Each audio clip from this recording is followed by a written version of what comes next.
আসসালামু আলাইকুম। ব্রাজিল আজকে হারার পরে কিন্তু সেভেন যে শব্দটা CR7, বিশেষ করে রোনাল্ডো, সেও কিন্তু গত ম্যাচে হেরে গিয়েছে টাইব্রেকারে। বা ব্রাজিল যাদের সাথে 7টা গোল খেয়েছিল 2014 সালে বিশ্বকাপে, যেই নিয়ে টপিকটা নিয়ে কিন্তু সেভেন শব্দটা এত প্রচলন, সে জার্মানিও কিন্তু বিদায় নিয়েছে গতকাল। তো সেই 7 তারিখ আজকে, বা 7 মাসের, বা সকাল 7টা, ব্রাজিলে কিন্তু আজকে বিদায় নিয়েছে। তো সেভেন শব্দের অর্থ যাদের সাথে জড়িয়ে রোনাল্ডো বিদায় নিয়েছে বা জার্মান বিদায় নিয়েছে, আজকে ব্রাজিলে বিদায় নিল। এখন কিন্তু অনেক জায়গায় দেখতেছি আমরা এই সেভেন ট্রফিসটাকে নিয়ে অনেক বিতর্কিত অনেক কিছু হচ্ছে।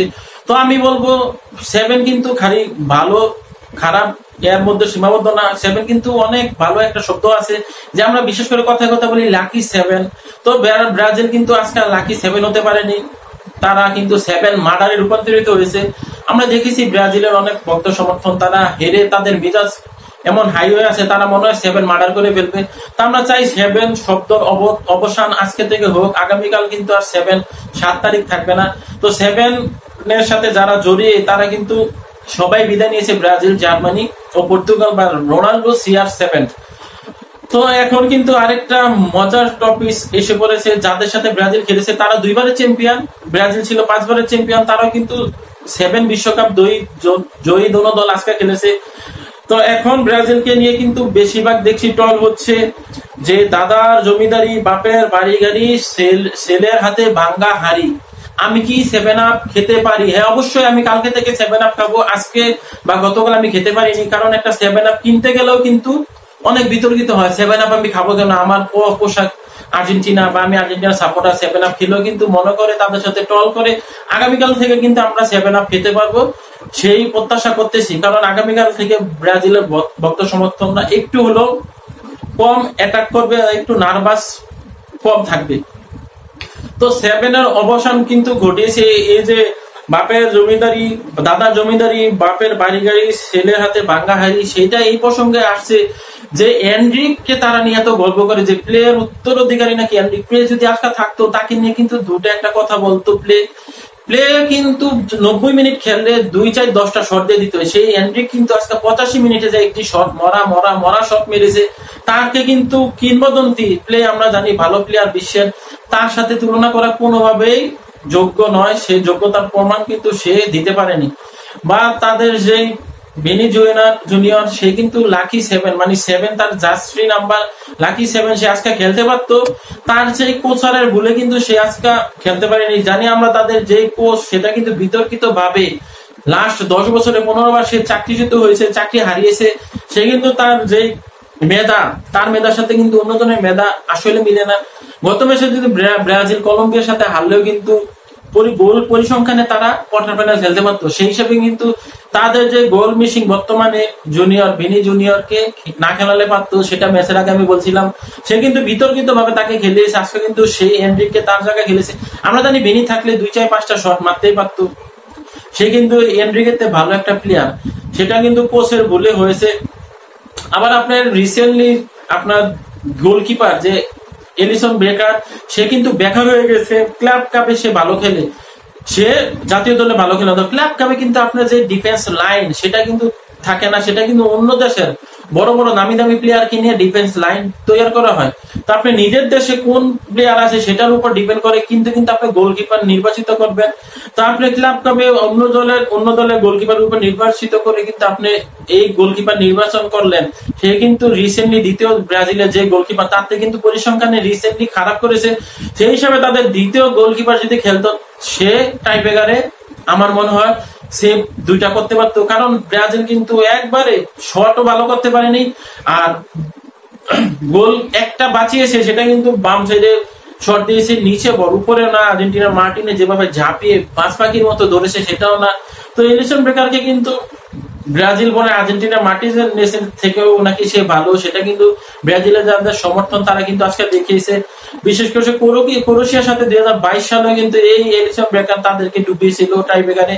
সেই কথাটা চিন্তা করে যদি কোচ আজকে তাদের যে দ্বিতীয় গোলকিপার তাকে নামাতো, আমার মনে হয় তারা মনে হয় আরো একটা গোল সেভ করতে পারতো। একটি গোল যারা সেভ করলে কিন্তু আবার পরবর্তীতে তাদের সুযোগ থাকতো। আর উরুগুয়ের গোলকিপার যে একটা শট, প্রথম শটটা কিন্তু আটকে দিয়ে তারা কিন্তু দক্ষতার পরিচয় দিয়েছে। আর আপনার 75 মিনিটে উরুগুয়ের প্লেয়ার যখন লাল কার্ড খায় লাস্টের 90 মিনিট যখন, তখন 15 মিনিট আবার অতিরিক্ত 5 মিনিট তাও আপনি গোল দিতে পারলেন না, তখন কিন্তু আপনার এইটা একটা আত্মসমর্পণ, আত্মসমর্পণ বলা যায়। নেন যে সে কিন্তু লাল কার্ড খেয়ে উঠে যায় 74 মিনিটে, তো তার সারা কিন্তু উরুগুয়ে আরো লাস্টে 20 মিনিট খেলে। আপনার ব্রাজিল যদি ভালো অ্যাটাকার থাকতো, রিচার্লিসন বা ক্যাসিমেরো, আরো যারা মিডফিল্ডে শক্তিশালী তারা কিন্তু নেই। তাদেরকে ছাড়া কিন্তু কোচ এই দলটা গঠন করেছে। তাদেরকে নিয়ে যদি কোচ দলটা গঠন করতো, আমার মনে হয় এই এনরিক বা রদ্রিগো তাদের থেকে আরো একটু ভালো করতে পারতো। তো বিশ্বকাপে কিন্তু তারা এত বাজে বাজে খেলেনি, নেইমারও ছিল তাদের দলে। আর এবারে কোপা আমেরিকা কাপ কিন্তু তারা প্রথম ম্যাচ ড্র করেছে, লাস্টটা ড্র করেছে, একটি ম্যাচ জিতেছে যারা দুর্বল প্রতিপক্ষ। তো কোয়ার্টার ফাইনালে কিন্তু তারা উরুগুয়ের সাথে পড়ার কথা ছিল না, যদি প্রথম পর্বে ভালো হতো কলম্বিয়ার সাথে। কলম্বিয়া কিন্তু আজকের ম্যাচে 5-0 বলে পানামাকে উড়িয়ে দিয়েছে। কলম্বিয়ার সাথে কিন্তু তারা গত ম্যাচে অনেক কষ্টকর ড্র ছিল। তো ব্রাজিল দল, এই দলটার এই কোচ কিন্তু আপনার বদলাতে হবে, কারণ সামনে আরো তাদের কঠিন পরীক্ষা। কেননা বিশ্বকাপের বাছাই পর্বে কিন্তু তারা ষষ্ঠ স্থানে আছে। তাদের বিশ্বকাপের দ্বিতীয় ম্যাচ আর্জেন্টিনা, উরুগুয়ে, কলম্বিয়ার সাথে বাকি। তো তারা যদি এবার 48 দেশের বিশ্বকাপ না হতো, তারা কিন্তু এবার নাও খেলতে পারতো, এরকম পরিসংখ্যান হয়ে গিয়েছিল। তো আমি মনে করি ব্রাজিল তাদের সেই ভুলগুলা শুধরিয়ে নিবে, বা ব্রাজিলের নেইমার আগামী বিশ্বকাপে বাছাই পর্বে তো খেলবে সেই ইনজুরি মুক্ত থাকলে, বা তাদের যে ভালো প্লেয়ার যারা আছে দলের মধ্যে এখন যারা আছে তাদেরকে নিয়ে খেলতে হবে। আপনার দাদা জমিদারি, বাপের গাড়ি বাড়ি, ছেলের হাতে ভাঙ্গা হাড়ি দিয়ে আর কতদিন? ব্রাজিল 2002 বিশ্বকাপের পরে তারা কিন্তু আর সেমিফাইনালে যেতে পারেনি। বিশ্বকাপ আগামী 26-এ তারা কি সেমিফাইনাল বা ফাইনালে যেতে পারে কিনা সেটাও সন্দেহ আছে। যেহেতু ল্যাটিন আমেরিকার দেশের মধ্যে খেলা, আমরা আশা করবো তারা সেমিফাইনাল ফাইনালে টক্কর দিবে।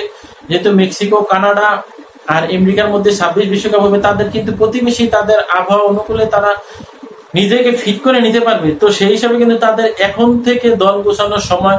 তো 7 সেই সংখ্যার অবসান হোক।